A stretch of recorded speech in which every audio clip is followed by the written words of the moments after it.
Well, what a day it's been today. It's been foggy, it's been dreary, it's been windy. Look at those waves just crashing as a beach hazard statement was in effect today for 6 to 8 foot waves. It's pretty dangerous out on the lake. Tall waves under some fog right now here in Duluth, still at 55 degrees right now. Winds are very gusty out of the east, 22 miles per hour here in Duluth, 15 in Superior. We're seeing gusts up to 30 miles per hour at times, so it has been a very windy day. It's also been a very foggy day as well, with visibilities down to one-eighth of a mile in Duluth, and it's been that way the entire day. So visibility is greatly reduced, dreary and hot and sticky, humid across the Northland as well. Dew points in the 50s and even 60s down in northwest Wisconsin, putting our relative humidity at or near 100% up here. A little bit drier down to the south, and take a look at this temperature gradient as well.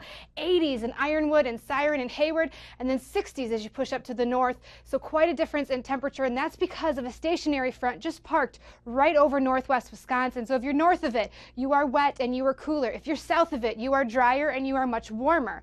So this low pressure system is causing all of this rainfall to continue here, of course, right where some flooding is occurring already, where they got 5 to 6 inches of rain just south of the range. More rain continuing to move in. Not as heavy as yesterday, but still that added rainfall, we don't need it. Now in terms of severe tonight, there is a slight chance for some severe weather, but mainly off to the west in northern Koochiching and Itasca counties.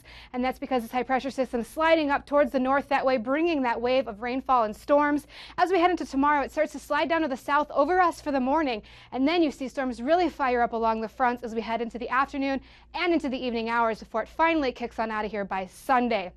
So in terms of severe weather for tomorrow, we do have another chance, a marginal chance for severe weather here at the Twin Ports, head of the lake, and into northwest Wisconsin along that low pressure and those fronts as that moves through. So in terms of severe, what can we expect? Well, our main risks are, of course, hail, some possible damaging winds, again, flash flooding in some of those areas that have already seen a lot of rain where that ground is already extremely saturated, and of course lightning is a risk with any thunderstorm. So here we are tonight, continuing rain, of course, on the Ranger. We don't need any more and up to the north, so we're going to be keeping an eye on possibly more flooding going on, but we get a little bit of a break in the morning hours, some mostly cloudy skies. Rain starts to fire up again around noon down to the south. Now I know there's a Schwamigan festival going on down there, so we're keeping an eye on the rain down there. And of course, 1:30, storms start to fire up in Hayward, continues till about 3 o'clock, a little bit of a break, but more storms start to fire up after 6 p.m. and continue down in northwest Wisconsin before they finally move off to Ironwood and out of the area by late Saturday evening into Sunday morning.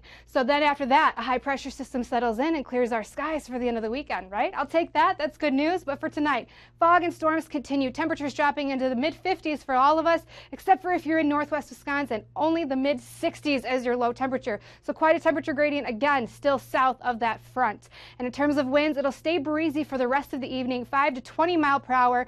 We're not going to see that calm down until tomorrow when the winds finally shift out of the south and the west. High temperatures, though, tomorrow, a little bit different all across. 60s up to the northwest, 70s down along the north shore and south shore, and then of course pushing into the 80s as you look at Ashland at 82 degrees as your high temperature. But what about that humidity? It's so sticky and icky. Tomorrow it's still going to be here, unfortunately, so get prepared for that. But as we head into the weekend, it is going to take itself away. On Sunday, we're going to see temperatures at 60 degrees, much drier, no more humidity, cooler, sunny, nice, good way to start off the work week as well as we head into Monday.